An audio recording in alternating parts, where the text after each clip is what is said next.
Or there you go. Or you'll ask for a list. Like a physical therapist or a doctor is gonna give you a list normally. They're just gonna tell you these are the exercises that you're supposed to do.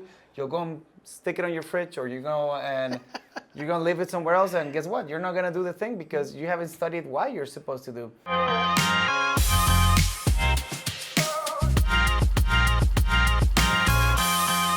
Coaching yourself through the recovery programs, or just in general, being your own coach. Yeah, And how that plays into accountability yeah. and troubleshooting. Yes, really good topic. So we've been talking through these group coaching sessions about kind of troubleshooting things for yourself and not waiting too long to find solutions. And of course, this is not going to be easy at first because you need a lot of information. You need a lot of know-how to understand what your body is asking you for at any given moment. Yep. And for that, a lot of people have access to one-on-one coaching with Mr. Coach James or myself, or if you ever have the fortune to speak to Dr. Kendall, who's awesome. He does virtual consultations as well. However, we do find that some people encounter situations where maybe they talk to their coach, they'll talk to Coach Jay on a Monday, and then something happens on a Tuesday or Wednesday, leaves them with a big hole on what to do. Let's say they're working through their knee arthritis recovery program and everything's going excellent, but I don't know, they have a little slip and now their knee is swollen. So in some instances, most people know what to do if they've been in the program for 2-3 months, but if it's their first week. Oh yeah, that can be detrimental. That could be the make or break for them continuing on, or maybe even signing up for that dreaded knee replacement. Yeah.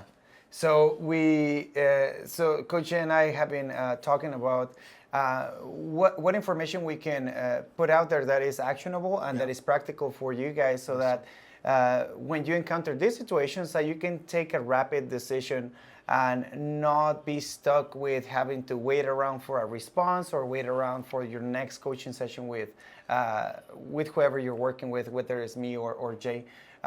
So I'll start with the first one, which is if you are enrolling one of our recovery programs, then you'll know that this is a phasic structured program, which means that you have your phase one that we consider a first aid toolkit in some cases if you already are advanced. And then you have your second and third phase, which is where you virtually correct your muscle imbalance. Yes, sir. Now, if you're someone who's already in phase 3, phase 4, and you're lifting weights and you're trying to maintain the good health that you've gained in your knee or your hip, and then for some reason you have a flare-up, maybe you walked a little bit too much, or maybe you that hike that you thought was a good idea got extended and then you ended up flared up, and now you're stuck with, I don't have a coaching session with Jay or until, I don't know, like September 20th. What should I do in between? So you talked about this before, and I love the way that you put it out for the group. You said, like there's phase one, but what would you say to a person if you have to sign off with them and then you know that it's going to be long before you see each other? What tools do you want to give this person before your next appointment? Oh, man. The first thing is make sure that you're using your program. If you are a member of the programs, it's good for you to study your program just like you would with any college curriculum, pretty much. Knowledge is power, and when you're able to apply that knowledge, that's a good thing. So first thing is being well versed in kind of the teachings and principles. Even if you're on the YouTube channel, you should definitely know what Dr. David is preaching and his methods on how to calm those flare-ups down. Second, what I like to do is I give my people homework. I give them a nice list of things that they should be working on, but also I direct them into knowing, like, hey, for instance, Miss Deborah's spending time at her 50th class reunion. She is dealing with knee arthritis. Shout out to Deborah. She is doing so great. I hope she has a great time. But she's in phase 2 and she's doing amazing. But I always just let her know, hey, phase 1 is your first aid kit. That's where you go. You have your pain controlling exercises. You have your chemical and mechanical relief sections. And all those offer any tools that you may need to get you through the situations.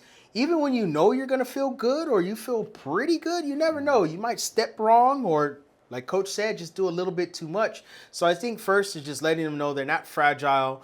They've done the work that's needed to get into this whatever situation they have going on, but to know where to go back to in case things flare up a little much. Yeah, that's very important, the homework part. And you got me thinking while you were talking about this, about the people that don't have a coach and don't have the benefit of having someone give them homework. And that's the people that I worry about sometimes. Definitely. Because there's and I don't worry that much because the materials are out there, but I feel like sometimes it's counterintuitive.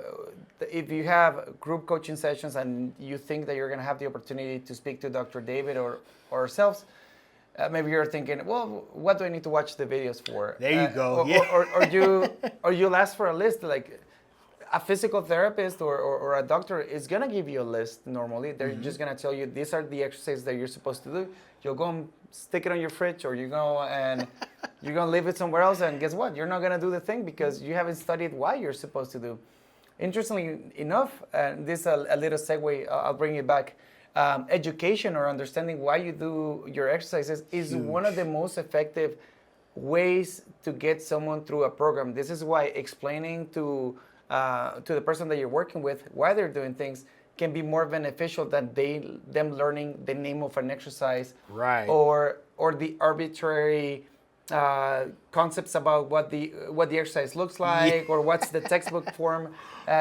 In our world, does that matter? Yes, you need to have good form, but I think it matters a little bit more that you understand that if you have knee pain and you're supposed to work on your glutes so that you can have better hip control so that your knee doesn't hurt. If you understand that concept, then if doing a mini squat, which is a squat where you just squat very shallow and you try to tuck your hips in a little bit, if that hurts and you still don't understand, well, the squats don't work for me, but I still understand that I'm supposed to work on my glutes, then maybe you lay on the floor and do bridges. Yes, and that doesn't hurt your knees and you still train your glutes. Then you're on, like you. That's the battle. Exactly, you won the battle. Now, exactly, you won the battle, and now you have an actual item that you can go with. You can train your glutes. So this is why I emphasize so much to actually try and understand why you're doing things and ask questions. That's your most powerful tool. We were tasked with creating a community for you guys, well, for those on our knee arthritis and hip arthritis recovery program, and we were tasked with building a community. And why that is so important is if you're just not the type of person that wants to meet with somebody every week, or you feel pretty self-sufficient, that's a great way to win at this program and recovering from knee or hip arthritis. We have Aaron, in our Shout out to Aaron. Way to go, Aaron. Amazing. I remember she came in and she was just like, all right, guys, I'm giving you 3 months. Let's work. Yeah. She asked questions every single day. And we don't get tired of it. For us, it's like, let's go. I love it. Because she asked the things that not only she was dealing with at the time, but she asked, what if I run into this situation? What happens, or what do I do if this happens to me? And that's so powerful for her because she's becoming her own coach. She's holding herself accountable. She's understanding what tools are there in place to help move her forward. But also the other people that are too shy or that they're just not too sure what to ask, they can also see those posts and go in there. So I think community and just having some other people that are in a similar situation as you, that brave person such as Aaron that doesn't fear asking questions. Now she has the knowledge not only to help herself, but those around her. And that goes such a long way. Yeah. So, we spoke about this tool, which is education. That's a good one. So asking questions, educating yourself, understanding why you're doing the thing, That's one of the biggest tools. Second tool that people are using in the community is they're recording themselves. Oh, yes. So there's something that we call the Coach's Eye, or Jay and I have dedicated ourselves for many years. I think a little bit over a decade to coaching powerlifters and athletes, and you know, one of the main things that we use is visualizing, or actually taking a look at what the form looks like when someone's doing any kind of movement pattern. So we do the thinking for our athletes in a way. Of course, they're doing a lot of thinking too, but we do the troubleshooting for them. What's been really cool to see is when someone records themselves and posts the video, they're already calling out some things that they did wrong by the moment that they posted it. So that's developing a coach's eye, like knowing, oh, you know what, that it looks a little funky when I do this exercise, or I never noticed that I limp a lot to the right. Yes. I should be working on that. And we go in and we give you guys some feedback, but if you study the feedback that we give you and then you kind of couple it with your own reasoning, then you have really good information that you can utilize for yourself. So that's another really great tool to become a really good coach for yourself. Yeah. Man, I like that a lot. Yeah. I think that is we're in the year of phones, and even a good camera is pretty cheap nowadays, cheap, quote unquote.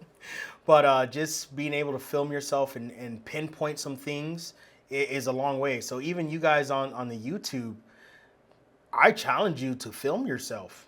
Film yourself and watch it back. And if you're watching the videos on YouTube and kind of go back and you hear Dr. David say, you know, like thrust the hips forward, really feel the glutes, then you can go back and just watch your own footage and make sure you are really dialing that in. And that's a very easy tool. Like I said, we carry phones with us all day. They have good cameras on them now. So take advantage. If you're a little older and you have grandkids, or, you know, your kids are willing to help, I think that's a great way for them to do it and to also get involved in your journey, right? Yeah. I think that's a good tool, man. And another thing that I was thinking about is when you record yourself, you're going to think about comparing it against something so that you can improve on it. And I can already kind of foresee this question coming up. So you can compare it against what a textbook form looks like. That's a fair comparison. But you shouldn't aim for your movement to look that way. There you go. Like if you're doing a squat or you're doing a deadlift, any type of exercise I can think of, there is a standard of what it looks okay, but you have to think about how different your body is going to be to someone else's. That is very true. Yeah, and that's something to take into consideration. What you should work on too is on what the exercise feels like. There you go. And I think that's one of the most powerful tools. If you know how to isolate the muscle that you're supposed to be working on, in this case, we insist on the glutes a lot. I think I have it in front of my t-shirt or the back of my t-shirt, but don't forget the glutes. There's many reasons why we think working on these muscles is important, especially as you age, especially as time passes. If you're a person who hasn't worked out in many years and decades, then you probably have some atrophy going on in those muscles. So, so your form from a person that doesn't have a lot of muscle mass is going to look a little bit different when you gain a little bit of muscle mass. That's correct. It's going to look a little bit different. So, so recording yourself is a very, very powerful tool. You know what? That's good. Like muscle guarding, right? So usually in hip arthritis, the hip flexors are very tight, causes you to have limited range of motion. In the knee arthritis, we see very tight quad muscles, which can, of course, limit a range of motion. So I think the stronger you get, the better you get at activating the proper muscles and letting the overused muscles relax. You're going to notice that your technique may change as well. So it is very important that you do understand where you should be feeling the movement and which muscle you're intending to work out. So that's huge, man. I like that one. Yeah, I think that's a really good tool. So there you have it, guys. These are two main tools that we wanted to give you guys so that you can troubleshoot for yourself. One is going to be, it's not just two, I think we talked about three. Like first one is going to be data collection or learning yourself, your patterns. Second one is going to be educating yourself. How many people have we, actually, before I wrap up, how many people have you talked to? And because I have talked to a bunch of these that without signing up to a program, just watching the YouTube videos, actually fixed their knee or their hip arthritis and gave us a testimonial, even though that's all they did. Zero support. I mean, Dr. David alone is a lot of support when you watch him on videos, but zero external support and still fixed it because they learned the on videos. a weekly basis, man. Yeah. I'm hearing at least 10, 20 stories of people like, hey, thank you so much. I'm not even on a program, but I understood what needed to be done. I took time to step away from activities that were flaring me up. I took time to get my glutes nice and strong. And now I'm backpacking, hiking. Bonnie. Bonnie, man. That's a good one, yeah. She just finished a nice little backpacking trip with her sister. That's the kind of stuff that you get back to when you really just take a step back and build up that accountability for yourself. We're here to help. We're happy to help. But things move a little bit quicker when you just kind of own it yourself, because you don't have that little rebel inside of you to be like, oh, I'm not going to listen to them. And so that goes such a long way. So these tips and tricks are very handy. Absolutely, yeah. There's a big difference between memorizing the knowledge and owning it. And I think people that watch the videos do get to that part where they own it. They understand it and learn it. So second point of this topic, really important, education. And the third one is recording yourself, developing your coach's eye. So try these tips, guys. We are 100% sure it's going to help in some way. For those of you guys who wanted us to be more specific about certain things that can help hip and knee arthritis, there you have it. Strengthening your glutes, making sure that you learn how to use your form correctly. And as far as glute exercises go, I mean, there's a million. You can do squats, bridges, donkey kicks, deadlifts. I don't know. Like there's so many. But you have to choose what's appropriate for you in any stage. So correct. More likely than not, bodyweight stuff is gonna be the best for you if you're super irritated before you touch any weights. Anyways, Coach. Hey, man. Hey, it was great talking to you, talk, man. Coach. Yeah. So.